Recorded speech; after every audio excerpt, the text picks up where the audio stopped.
Welcome back, everyone, to another episode in the Spyderco series. So I got something really special for us today. This is the YoJumbo, and it's the Sprint Run in S90V steel with Peel-Ply carbon fiber scales. Before we jump into the knife, I want to give a huge shout out to my homie Mike from Boston Blade Works. Quick short story. Him and I met on Instagram, and really I wanted to expand the visibility of my channel on YouTube on Instagram. So I started posting similar videos and shots and shorts, and Mike and I started following each other, and it's been a great relationship. He's a really good guy, super friendly, extremely respectful, cordial. Very, very fortunate to have met him. And so he follows my channel as well, both on YouTube as well as Instagram, obviously. And he reached out to me and asked if I wanted to collaborate. I was really grateful for that. No one's ever reached out to me for that. And so, my first reaction was like, heck yeah, let's do this. And he basically sent me this knife. But what Mike does is he sharpens knives. And so just to kind of show off some of the swag that he sent over as well, he's got a pen, Boston Blade Works on it. It's got a sticker, knife sharpening. I love his logo, by the way. I'm working on improving mine, but he's definitely an inspiration. He's got a little poker chip, really cool swag. I'm really excited to have this stuff. And Mike, thank you. I'm assuming you're going to be watching this, so thank you very much. And I'm going to be dropping a bunch of resources in the description below. So make sure you check the description, and I'll send his Instagram link, as well as any other types of resources not involving the knife itself, as well as Mike at Boston Blade Works, so you can go and reach out to him if you want to get your knife sharpened. And what this is going to be is kind of be like a two-part series.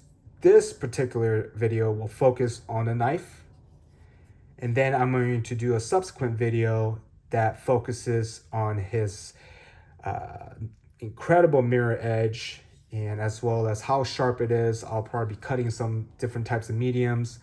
So make sure you subscribe and hit the notification icon so that you get notified for that video drop, which will come shortly after this one drops. So anywho, let's jump right into it.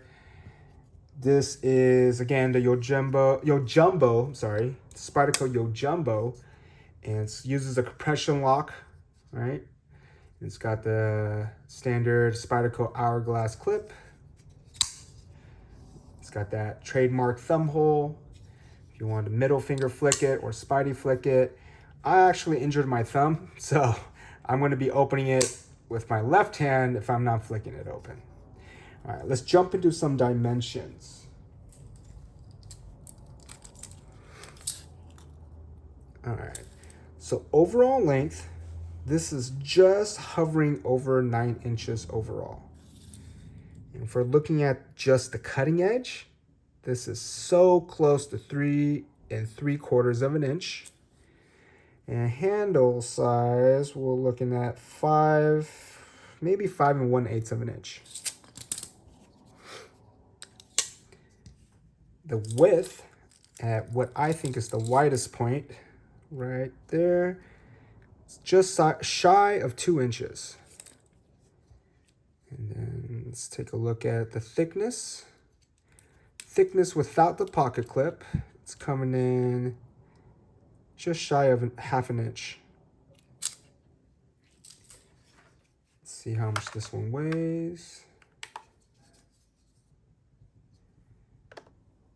All right, for right under 5 ounces, so 4.97 ounces. Interesting enough, when I looked online, I think it was hovering over 5 ounces. So I'll touch on where I think it might have lightened the weight. All right, so let's talk about the blade. It's got that aggressive Wharncliffe blade right there. Beautiful satin finish. And obviously you can see the shiny mirror edge on this thing. It's gorgeous in person, and I don't think the camera does it justice. It doesn't have any jimping on it. It's got a, yeah, if you can put your thumb there and it feels comfortable. Right there. It is S90V steel, as I mentioned earlier.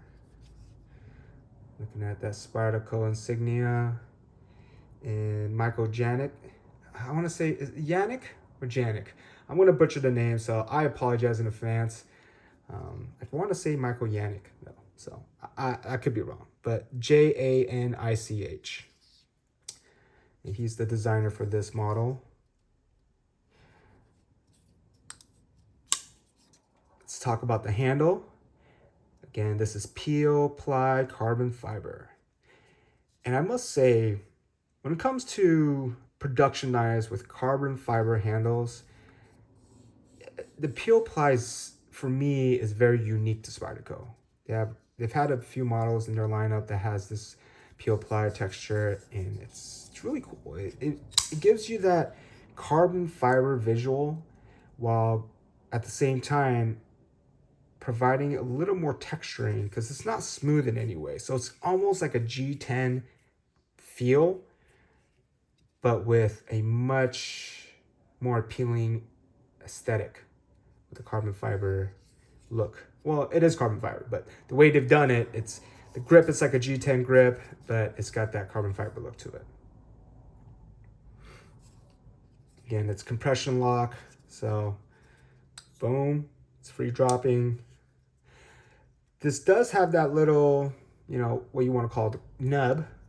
So as you're dropping it, if you keep holding on to the compression, it will hit your finger before it actually closes.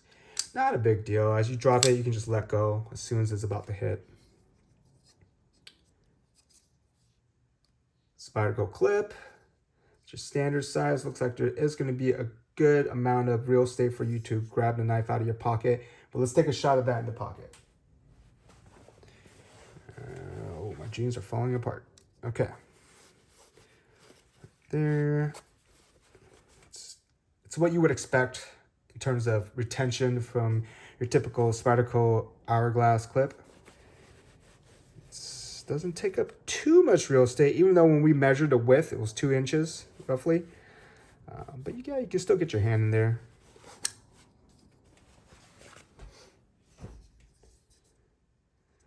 Let's talk about availability and price point. So I did a quick scan in the market from authorized online retailers, and the only one on the first page of Google that popped up was NC Blade.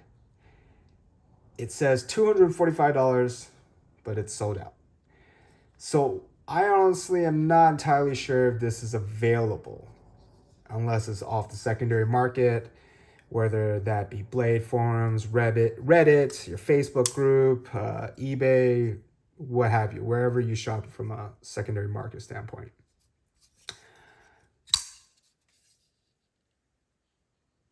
Let's talk about my final thoughts. Is this worth a try? Well, yeah, this is badass. If you like larger knives, this fits the bill. I mean, I've got medium-sized hands, and it's large.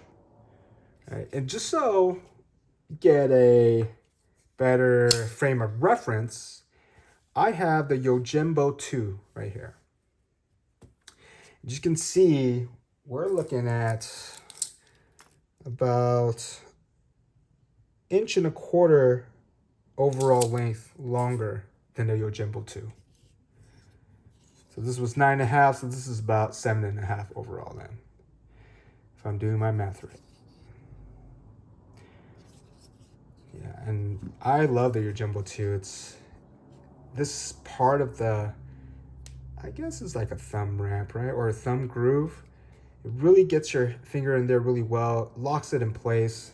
Now the Yojimbo, you can't really reach that high for this. I don't think it's meant for that. But even right here, it gives you a good traction and good grip. And again, if you like large knives, This is a bad boy. I'm really excited for my next video when I start cutting some stuff. I've gone full blessings and permission from Mike to go to town. Obviously, I'll treat it with care and almost respect, but I will be cutting some stuff up. And I was thinking about how I can compare to another knife that has similar edge geometry. As you can see, both of these, well, let's just focus on the YoJumbo. It's got that hollow grind right here, about halfway through the blade. Right, so the grind starts here, and as you can see the mirror edge. But this is a hollow grind, so it's going to slice well. In my mind though, once you hit the medium, and if the medium is not splitting apart, I don't know, the only thing that comes to my mind is like if you're cutting, let's say, a tiny watermelon. Imagine or any type of round shaped object. As you're cutting through it, if it's not breaking apart, even just like an apple, once you get to this portion of the edge of the grind and you start going up, as it gets thicker up top, it's going to be harder to split apart. At least from my experience, that's what I've seen and experienced. But in terms of just having a badass knife, wow, the YoJumbo is something else. This is the first time I've ever handled the YoJumbo, so my excitement, I'm assuming it shows. But really looking forward to putting this to use. And so if you can find it, yeah, I mean, even if you're paying, if $245 was retail, which I believe might have been higher. So, you know, I apologize. I haven't really been keeping up with this. When it came out, I was obviously interested, but I was like, oh, I got all these other knives that I'm kind of looking into and I was into at the time. So I never picked one up. So I'm not entirely sure what the original map price was for this. You know, and you really can't go by Spyderco's MSRP, right? They charge more so that way they don't undersell their retailers, and that they give their retailers and distributors a chance to sell their knives. But if you can find this for $245, I think that's a steal. Such a large knife, and it's got so much cutting edge, and I mean, awesome blade. You can see the steel liners in there as well. Feels great in hand if I haven't already touched on that. This potential part for my hand, medium-sized hands, my finger just right about here, it kind of hits this little hump, or is right here. And you can feel if you grip down hard, you'll feel a little bit of pressure. But if you have larger hands, your pinky is probably going to go over it, so it'll probably rest on this side, which then you're not going to have any issues there. But so either if you're a little bit smaller hands or a little bit larger hands, I think you're good to go. But for my hands, it looks like it's hitting that part right there. Clip does not present any hot spots for myself, and it feels very solid. Like it's not falling out of your hands. And I think that's one of the design aspects of this knife. So that's not meant to. It's meant to stay in your hand. You know, I know that Michael, I don't even know what to say. Is it Michael Janik? I think he was known for creating the Yojimbo 2 as a self-defense tool. So, when he designed it, this definitely has similar, feel to the Yojimbo as well. Yeah, that pretty much sums up how I feel about this knife. Let me know if you got this in your collection. Oh, apologies. One thing I forgot to touch on. So when we were talking about the weight, this came in under 5 ounces, but when you look online, I want to say 5.15, which it's above 5 ounces. And as you can tell, that the hardware is anodized blue, including this backspacer as well, and the clip screws. I didn't check with Mike, but I'm assuming this is titanium hardware, which titanium is lighter than stainless steel. So if the hardware is removed, all that might have came into play in terms of why it's under 5 ounces rather than what is stated online being over 5 ounces. So I just want to touch on that really quickly. But yeah, let me know if you got one of these in your collection, how you feel about it. Let me know if you need sharpening services, because Mike, I haven't tested this, but he showed me on the best rating, that the sharpness on this knife came in about 57. I could be wrong, but it was definitely under 60. It was between 50 and 60. That's what I recall. But that's extremely sharp. If you're not familiar, I believe like razor blades are 150-ish, and that's a razor blade. And so having this come in at that low of a rating, that's very impressive. So I'm very excited to test this out. Again, subscribe and stay tuned for the next video. But if you got any questions, comments, please post it. Let me know if you want me to get you connected with Mike. Again, I'll leave a bunch of resources in the description, so please check that out.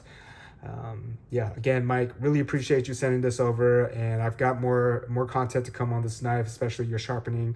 And so, yeah, as always, really appreciate everyone's time. Make sure you subscribe to get notified for future videos. If you're interested, hit that bell icon so you actually do get notified. And otherwise, enjoy the rest of your day and stay frosty.